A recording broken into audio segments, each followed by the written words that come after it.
With their second round pick in this draft, the Orioles may have taken the biggest power hitter in the entire draft in Max Wagner, the ACC Player of the Year. We're going to learn more about him coming up on today's episode. Plus, take a look at Jorge Lopez's all-star appearance and a couple more undrafted free agents that the Orioles brought in. That's coming up on this episode of the Locked On Orioles podcast. You are Locked On Orioles, your daily Baltimore Orioles podcast. Part of the Locked On Podcast Network, your team every day. Hey there, Orioles fans. Today is Thursday, July 21st, 2022, and welcome back into the Locked On Orioles podcast, part of the Locked On Podcast Network, your team every day. As always, I'm your host, Connor Newcomb. And coming up on today's episode, we're going to talk about Max Wagner, the third baseman out of Clemson that the Orioles selected in the second round of the draft. And we're going to be joined by Spencer Peltz, who worked in communications for Clemson baseball over the last few years. He's going to tell us all about Max's meteoric rise this season to becoming a second rounder, his big power at the plate, and how he won ACC Player of the Year. But first, I did want to chat about a couple of things before we get to the interview with Spencer. And first, just want to shout out Jorge Lopez because didn't get it in yesterday's episode, but of course on Tuesday night, Lopez appearing in the All-Star game. What a moment it was for him, of course, with his wife and son in attendance. And it was a little unfortunate how it played out. Lopez entered in the bottom of the seventh with the AL leading 3-2. He got 2 outs on 3 pitches, and then Dusty Baker removed him.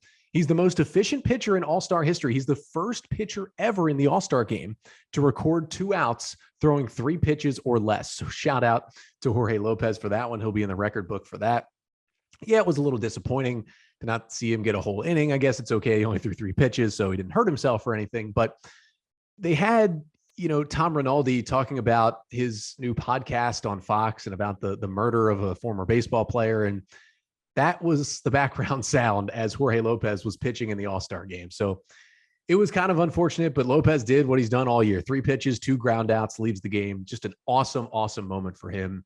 Just so happy for the guy. And hopefully it sparks a fantastic second half as the Oriole closer if they can keep him around past the trade deadline in Jorge Lopez. But the other news I got to get you, the Orioles are, the draft is over, the 20 rounds are over, but you'll see undrafted free agent signings come in over the next few days. And, on a future episode, we'll break down kind of all of those undrafted free agent guys. But I wanted to shout out one guy because I could not have been happier when I found out on Wednesday night that the Orioles had signed Maxwell Costes to an undrafted free agent deal. Now, if you know kind of my broadcast history, my sports media history, went to University of Maryland from 2015 to 19 and spent the 2019 season that spring as the radio play-by-play voice of the Maryland Terrapins baseball team, traveled with that team throughout the country.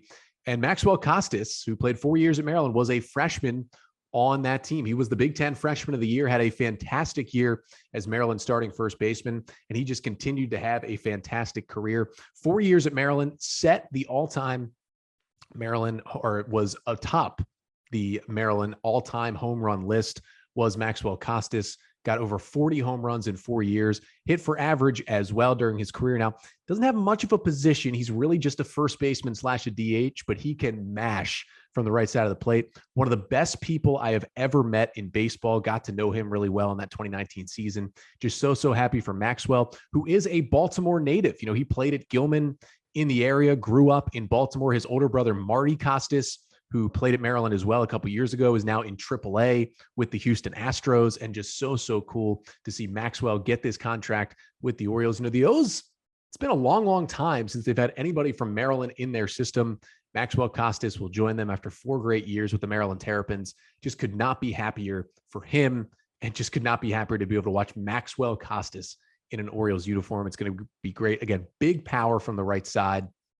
He's a fun hitter to watch when he gets going. But speaking of big power from the right side, today we're talking about Max Wagner, who the Orioles selected in the second round of the draft out of Clemson, a third baseman who, kind of played sparingly in 2021 and wasn't even the opening day starting third baseman for Clemson in 2022.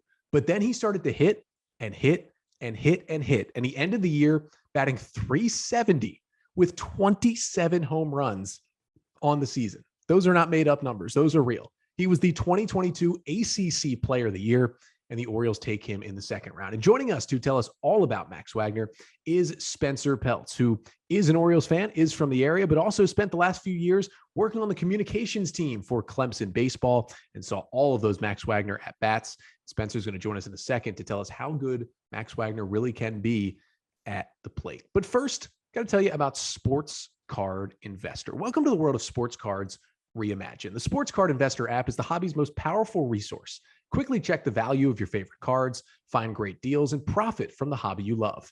Available completely free in the Google Play and Apple App Stores, the Sports Card Investor app is a must-have for all baseball fans. Again, it's a free app. You can browse almost 700,000 cards from every sport. They add hundreds each week, and you can check the latest values of your favorite cards as well. And here's the best part. You can find the best prices for any card if you're a buyer on the app, and then you can buy directly through the app through their eBay Deals feature. That's really the best part of this app. So download the Sports Card Investor app today, available for free in the Google Play and Apple App Stores, or go to sportscardinvestor.com/lockedon.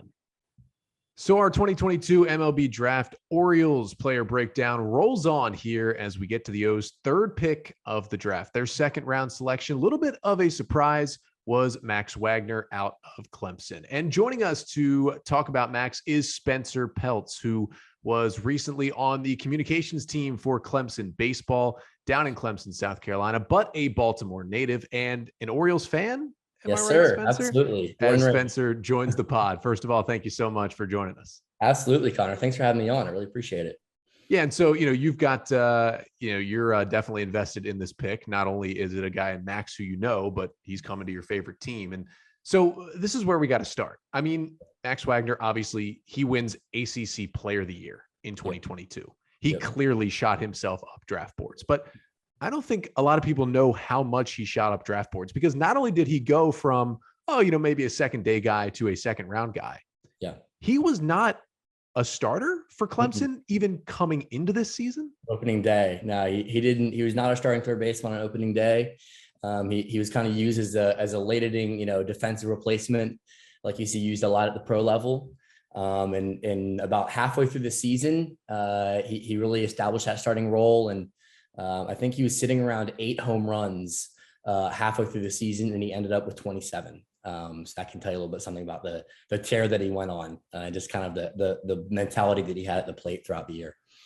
Yeah, it's funny to think about. He goes from defensive replacement to 27 home runs, which was one of the best seasons in Clemson history that he put up. What did the development look like for him from 2021 to 22? And I mean, he played some in 2021, but he certainly was not a big factor at the plate. I mean, what happened? Right. Yeah.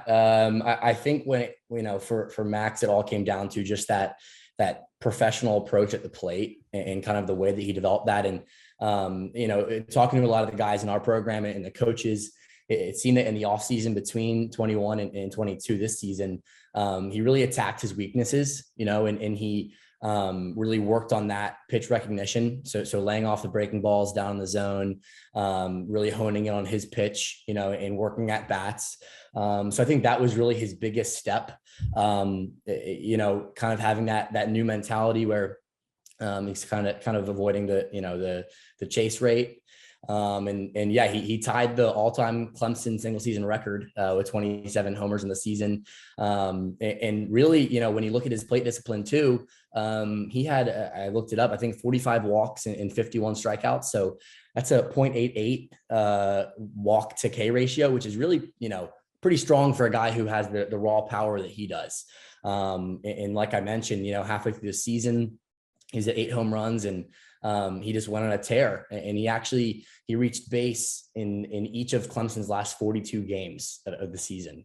And mind you, that was against some really elite pitching as well. Nearly every team that we faced, it seemed like in the second half was in the top 25 rankings. So you had, the Notre Dame and Georgia, Florida State, Louisville, Georgia Tech, so he really kind of applied that professional approach that he developed over the past year. And he just went to work with it and couldn't be happier to see the success that he had. Yeah, you can have a great approach. And when you add in the 8 hit by pitches, that's, kind of 53 free bases to 51 walks, or to 51 strikeouts, I should say, which is a great number. But, you can have that great approach, but, 2 homers in 84 ABs to 27 homers in 203 ABs. Did he get a little bigger between 21 and 22? Yeah, I think so. He kind of developed this frame that's really good for a corner infielder. It seemed like that. And I think also, just with the year of development in a college program, Clemson has just phenomenal resources in the coaches that they have.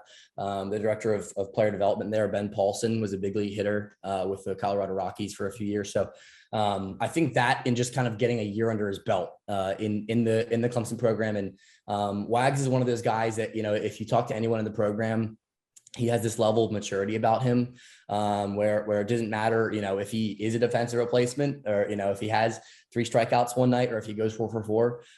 He kind of showed up every day with that same professional mentality. And he was just kind of unshakable. And so I think those kind of things are just what, and if you ask any of the coaches and any of the players in our program, they'll all say that it wasn't a surprise to them because they always assumed from the time that he was recruited that he'd be capable of this. So down there, it wasn't a surprise to a whole lot of us, even though it might have come as a surprise nationally as he made his way up to that 42nd overall pick.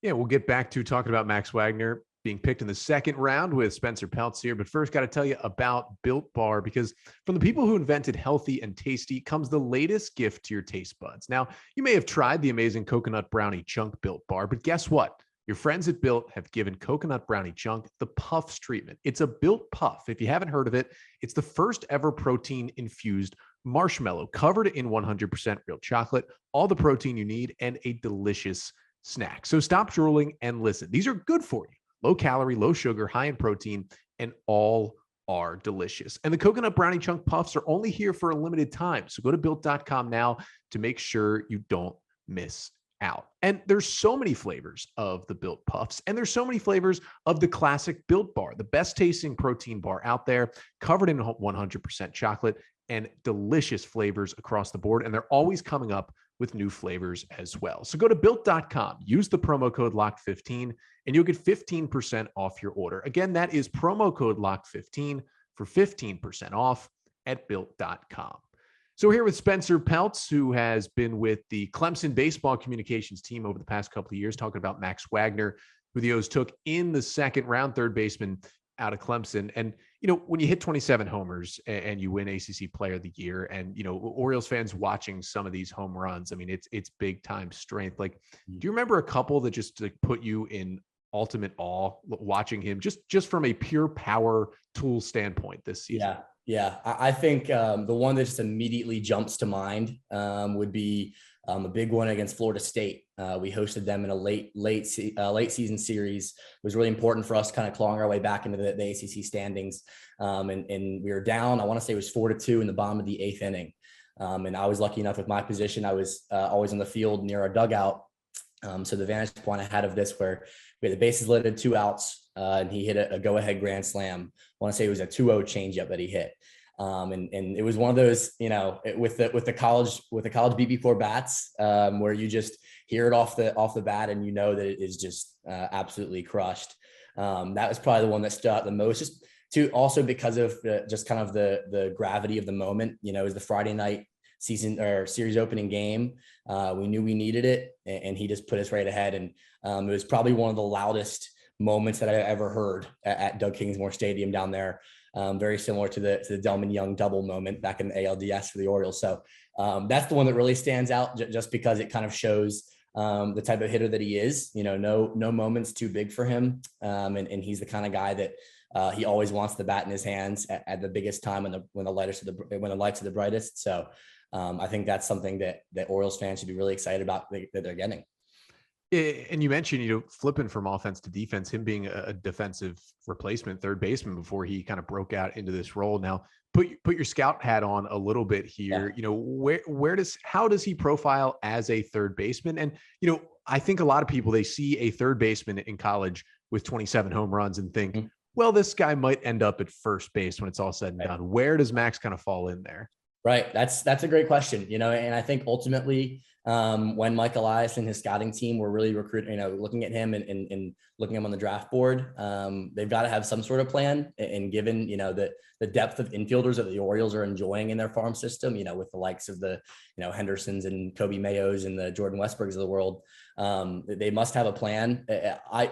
I can say one thing for sure is that he has plus arm strength. He's got a natural cannon over there at third base. I think, if you asked him, Max would say he'd like to get a little more consistent at third base defensively.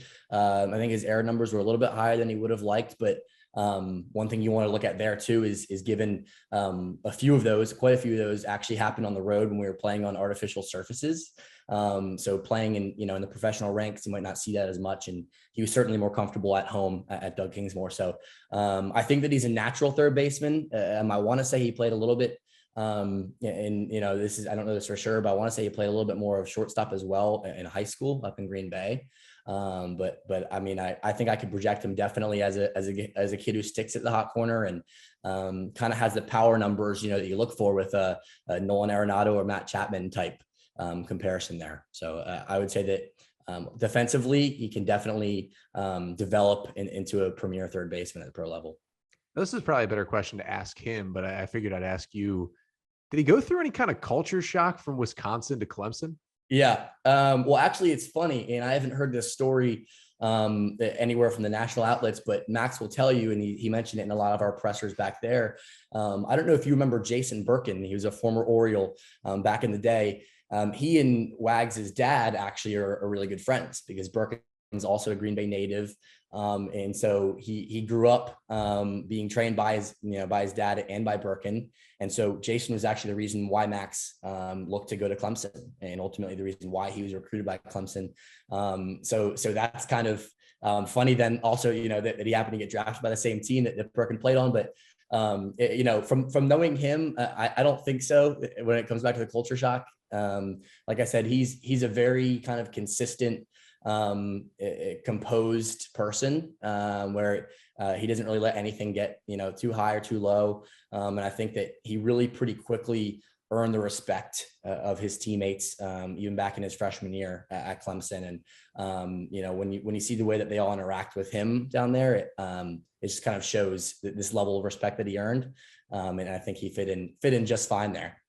Yeah, Jason Birkin reference just elevates this episode of the podcast to top tier there you in go. History. But Spencer, last thing I got for you, when did it become apparent, whether it was to him, to the coaching staff, that this wasn't just a guy who, they figured they were going to lose after this year, but that he could seriously go as high as he did at 42 in this draft?